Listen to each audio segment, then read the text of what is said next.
शालार्थ घोटाळ्याचं लोण मराठवाड्यामध्ये सुद्धा पसरलंय। फायलींवरची धूळ झटकण्यास सुरुवात झालेली आहे। एसआयटीनं लक्ष केंद्रित केलेलं आहे। राज्यामध्ये गाजत असलेल्या शालार्थ घोटाळ्यांची व्याप्ती संपूर्ण महाराष्ट्रभर असल्याची चर्चा होतीये।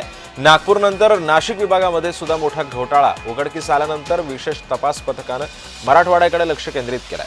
छत्रपती संभाजीनगर उपसंचालक कार्यालयासह विभागातील 5ही जिल्ह्यांमधील शिक्षणाधिकाऱ्यांनी 2012 ते 2024 या कालावधीतील वैयक्तिक मान्यता शालार्थ आयडीच्या फाईल चौकशीसाठी तयार ठेवण्याचे आदेश दिले।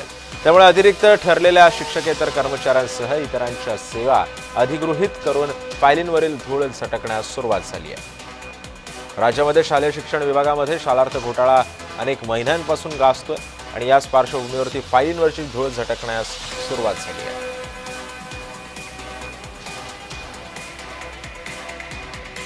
एसआयटीनं सुद्धा या संदर्भामध्ये आता लक्ष केंद्रित केलेलं आहे। अतिरिक्त ठरलेल्या शिक्षकेतर कर्मचाऱ्यांसह इतरांच्या सेवा अधिगृहीत करून फाईलींवरची धूळ झटकण्यास सुरुवात झाली अशी माहिती सूत्रांनी दिली आहे। राज्यामध्ये शालेय शिक्षण विभागामध्ये शालार्थ घोटाळा अनेक महिन्यांपासून गाजतोय आणि याच पार्श्वभूमीवरती सध्या एसआयटीनं सुद्धा लक्ष केंद्रित केलंय।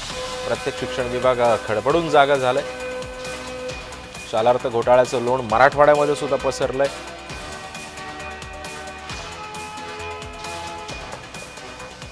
या संदर्भात अधिक माहिती देतो माझा सहकारी विजय शिडे सध्या आपल्या सोबत आहे। विजय, आता एसआयटीनं सुद्धा शालार्थ आयडी घोटाळा प्रकरणी लक्ष केंद्रित केलंय आणि या सगळ्या प्रकरणाचं लोण मराठवाड्यामध्ये सुद्धा आहे, काय माहिती आहे?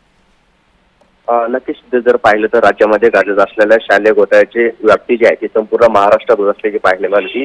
त्यानंतर नागपूर नंतर नाशिक विभागामध्ये जो आहे तो मोठा घोटाळा जो आहे ते समोर आला होता। त्यानंतर आता मराठवाड्यामध्ये देखील एसआयटीचे पथक जे आहे ते स्थापित करण्यात आले होते आणि त्यानंतर लक्ष केंद्रित जे आहे ते छत्रपती संभाजीनगर उपसंचालक कार्यालय विभागावरती 5 जिल्ह्याच्या शिक्षणाधिकारी 2012 ते 2024 या कालावधीमध्ये जर पाहिलं गेलं तर वैयक्तिक मान्यता आणि शालार्थच्या फायली जी आहे त्या चौकशीसाठी तयार करण्याचे आदेश जे आहे ते देण्यात आलेले आहे। त्यामुळे अतिरिक्त असलेल्या शिक्षक कर्मचारी आणि इतर अधिग्रहित फायली ज्या आहेत त्या देखील धूळ झटकण्याची वेळ आता आल्याची पाहायला मिळते।